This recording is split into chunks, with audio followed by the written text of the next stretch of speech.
Always do it on my own, so I gotta get through it. And the only thing I know is to love what I'm doing. Never give up, never slow, till I finally prove.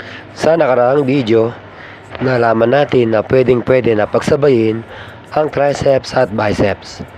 At dahil arms workout ito, lagi nating uunahing gawin ang triceps bago ang biceps. Dahil ang triceps ay may 3 heads, samantalang 2 heads lamang meron ang biceps.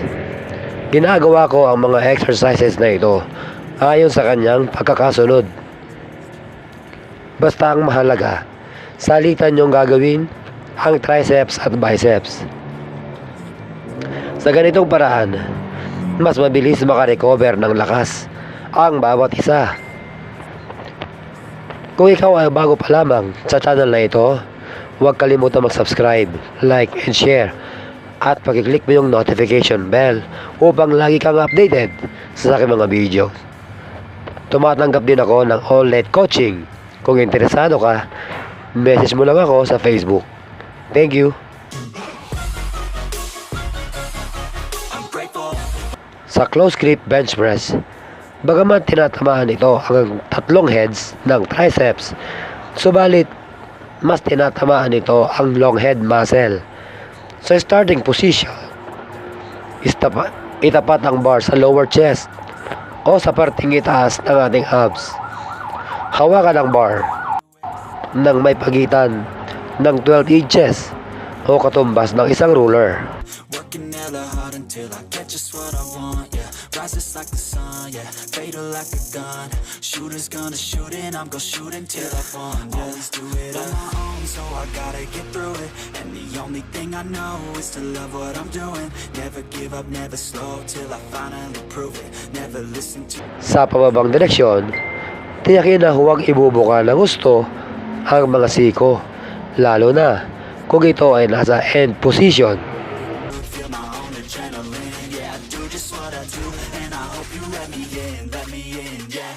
Sa pataas naman, siguraduhin nakalak ang mga siko o tuwid na tuwid dapat ang mga kamay upang mapiga ng gusto ang triceps. I'm grateful, oh yeah. Able, oh yeah. I'm stable. At dahil Smith machine ang gamit ko, hindi ako mahihirapan sa pagbalanse ng bigat. Kaya naman, mas binabagalan ko pa lalo ang paggalaw dito, lalo na sa pababang direksyon, upang mapabilis ang paglaki nito. Never slow till I finally prove it. Never listen to the no's, I just wanna keep moving. Keep my head up when I act. Head up, that's a fact. Never look. Ang biceps ay binubuo ng short at long head muscle. Sa drag curl, tinatarget nito ang long head.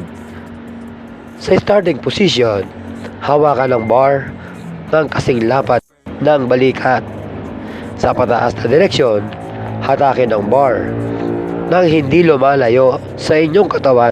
Ibig sabihin, sa pag-angat nyo ng weights, hindi maiiwasang aatras ang mga siko.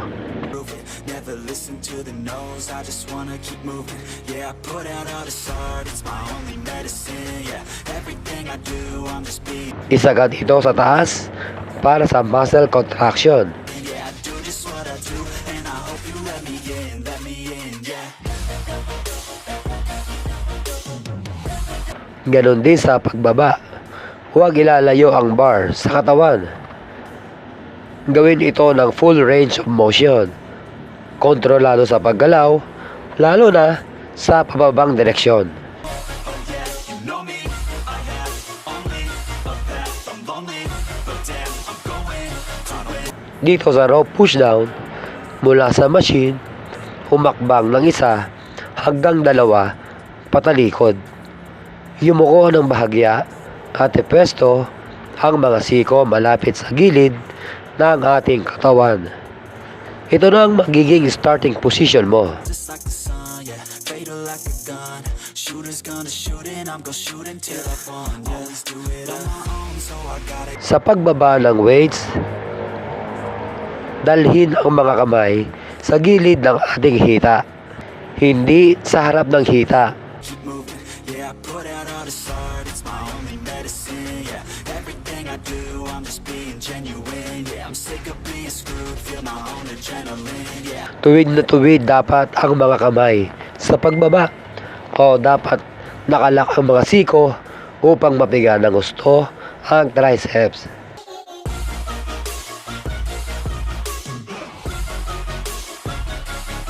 I'm grateful, oh yeah, able.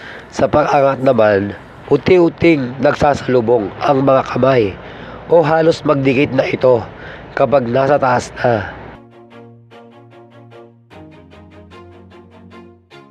Always do it on my own, so I gotta get through it. And the Tiyakin na magawa nyo rin dito ang full range of motion o dapat kontrolado lagi lalo na sa pataas na direksyon. I act, head up, that's a fact. Never looking back, I'ma keep myself on track. Keep my head up, staying Panatilihing nakababa ang balikat sa buong panahon ng exercise. push myself to be the best. Die with no regrets, live with every breath. See my message start to spread, and I had so many dreams. Then you hit your team. Dito sa standing cable curl, mas tinatarget nito ang ating short head muscle. Madalas nating makita na maraming gumagawa nito sa gym, pero karamihan sa kanila ay mali ang paggawa nila ng cable curl. Tumayo ng tuwid, huwag lumayo sa machine. Hawakan ang short bar kung saan halos kasing lapad ito ng ating balikat. Napakasimple lang naman gawin ito. Dapat kasi full range of motion.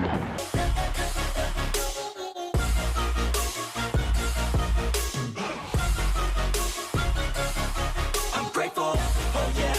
Hindi rin dapat gaanong gumagalaw ang siko sa gilid ng katawan o hindi dapat nagsiswing ang mga siko. Lonely, but damn, I'm going. I don't want no fake love, I want the real stuff. Everybody listen up, cause I'm At dapat kontrolado sa paggalaw, lalo na sa pababang direksyon. where it's at, yeah, how you can get it back. Yeah, cause I ain't never done, I'll be number one. Kung hindi nyo magawa ang mga yan, isa lang ang ibig sabihin yan. Sobrang bigat ng weights, bawasan ang bigat, mag-focus sa muscle contraction, at full stretch ng muscle upang mabilis itong lumaki. Give up, never slow, till I finally prove it. Never listen to the no's, I just wanna keep moving. Mahalaga paalala rin mga kaprakti, ulitin gawin ang arms workout nang may pagitan ng 4 hanggang 5 araw na pahinga. Just what I do, and I hope you let me in, yeah. At lagi ko sinasabi, ang paglaki ng muscle ay hindi nakukuha sa pagbubuhat lamang. Dahil kailangan mo rin dito ng sapat na tulog at tamang pagkain. Hanggang sa muli mga kaprakti, God bless at pasensya nyo na ang namamaos kong boses. Thank you.